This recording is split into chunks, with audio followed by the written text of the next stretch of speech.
जय श्री कृष्ण। आज के इस वीडियो में हम जानेंगे षटतिला एकादशी की पूजा विधि, महत्व, पारण विधि और व्रत में सुनी जाने वाली पावन कथा।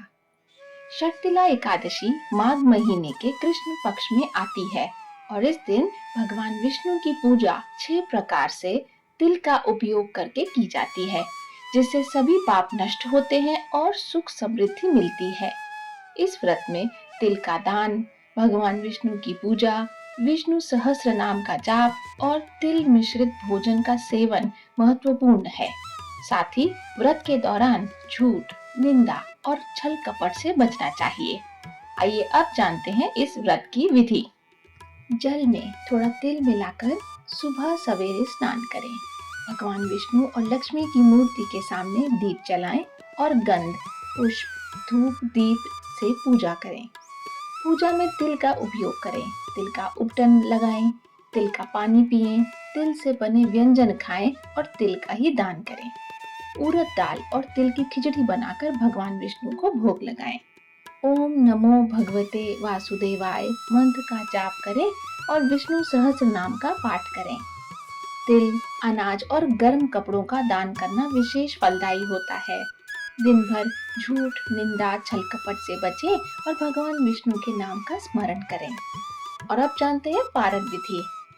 द्वादशी तिथि यानी एकादशी के अगले दिन सुबह स्नान के बाद विधि पूर्वक पूजा करके और ब्राह्मण को भोजन कराकर व्रत का पारण करें। इस व्रत से सभी पापों का नाश होता है और व्यक्ति मोक्ष को प्राप्त करता है।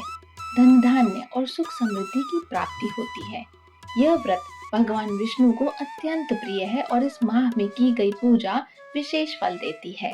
आइए अब सुनते हैं षटतिला एकादशी की वह पौराणिक कथा, जिसे सुनने मात्र से व्यक्ति को मोक्ष और अक्षय पुण्य की प्राप्ति होती है और जीवन में कभी दरिद्रता नहीं आती। जय श्री हरि। षटतिला एकादशी व्रत कथा।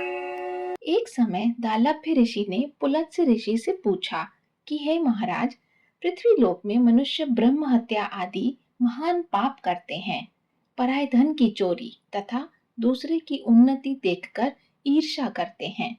साथ ही अनेक प्रकार के व्यसनों में फंसे रहते हैं, फिर भी उनको नरक प्राप्त नहीं होता। इसका क्या कारण है?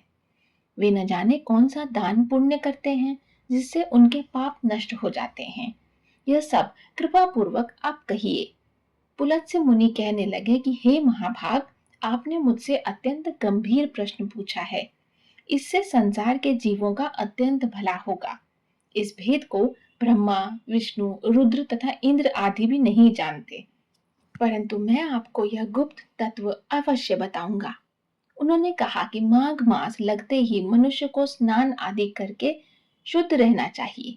इंद्रियों को वश में कर काम, क्रोध, लोभ, मोह, अहंकार, ईर्ष्या तथा द्वेष आदि का त्याग कर भगवान का स्मरण करना चाहिए। पुष्य नक्षत्र में गोबर, कपास, तिल मिलाकर उनके कंडे बनाना चाहिए। उन कंडों से 108 बार हवन करना चाहिए। उस दिन मूल नक्षत्र हो और एकादशी तिथि हो तो अच्छे पुण्य देने वाले नियमों को ग्रहण करें।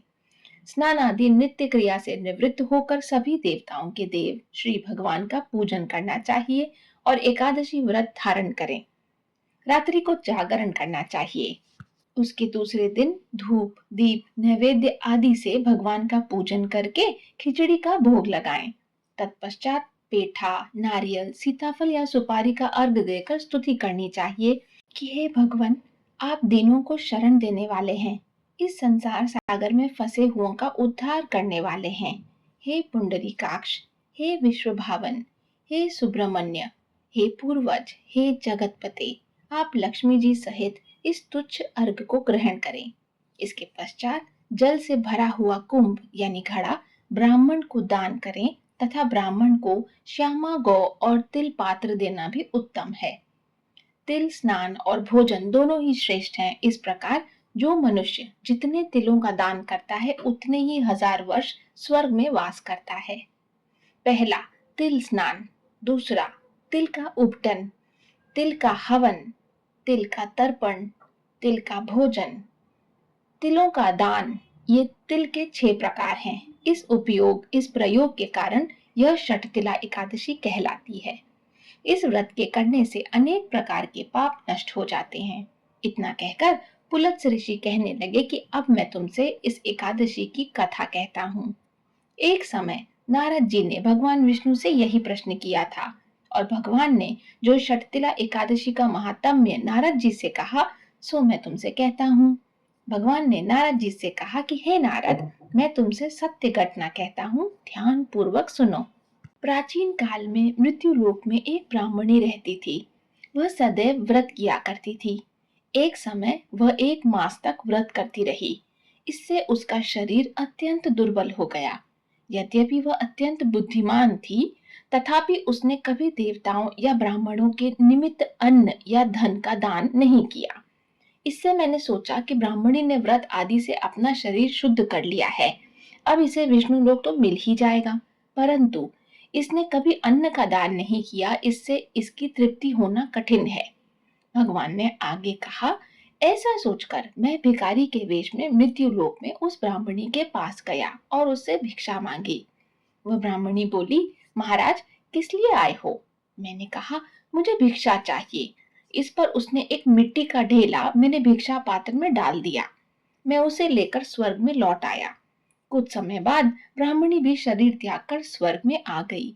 उस ब्राह्मणी को मिट्टी का दान करने से स्वर्ग में सुंदर महल मिला, परंतु उसने अपने घर को अन्न आदि सब सामग्रियों से शून्य पाया।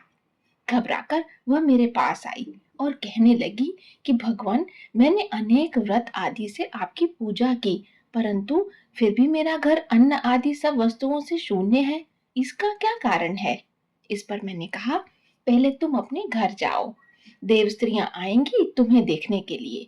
पहले उनसे षटतिला एकादशी का पुण्य और विधि सुन लो, तब द्वार खोलना।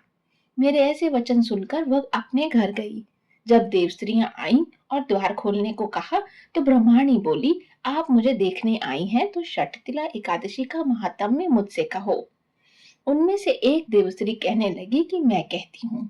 जब ब्रह्माणी ने षटतिला एकादशी का महात्म्य सुना, तब द्वार खोल दिया।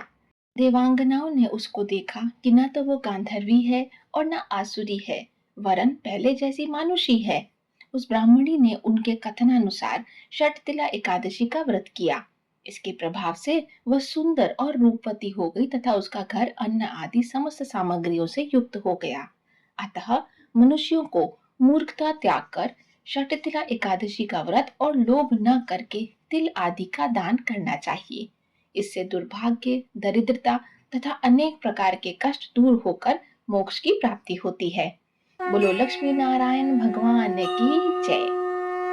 तो ये थी षटतिला एकादशी की महिमा। जो भी व्यक्ति सच्चे मन से इस कथा का श्रवण करता है, उसे जन्म मरण के बंधन से मुक्ति और बैकुंठ धाम की प्राप्ति होती है। भगवान श्री हरि का आशीर्वाद आप सब पर सदा बना रहे। जय श्री हरि।